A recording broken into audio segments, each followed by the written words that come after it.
এই মোটা ছেলেটি জ্যাকের কাছ থেকে টাকা কেড়ে নিয়ে চলে যায়। তখনই জ্যাক আশেপাশে তাকিয়ে দেখে সবাই তাদের দিকে তাকিয়ে আছে। তখনই জ্যাক বুঝতে পারে আজ যদি সে কিছু না করে তাহলে প্রতিদিন তাকে সবাই বিরক্ত করবে। এই জন্য সে দৌড়ে গিয়ে ছেলেটিকে একটি লাথি মেরে ফেলে দেয়। এরপর তাকে মারতে যাবে তখনই ছেলেটির বন্ধুরা এসে জ্যাককে মারতে থাকে। সে একা হওয়ার কারণে তাদেরকে কিছুই করতে পারতেছিল না, আর সে মার খেতে থাকে।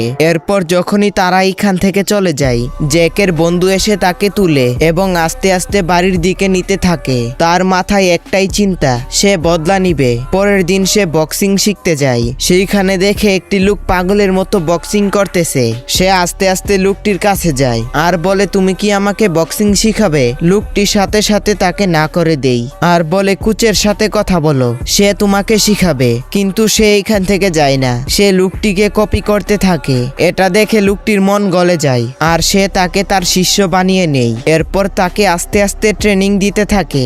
মাসের পর মাস ট্রেনিং করতে করতে যে ছেলেটি একদিন মার খেত, সে আজ অনেক শক্তিশালী হয়ে যায়। কিন্তু সে সেই দিনের কথা এখনো ভুলেনি যেই দিন তাকে সবাই মিলে মেরেছিল। সে এর প্রতিশোধ নিয়েই ছাড়বে।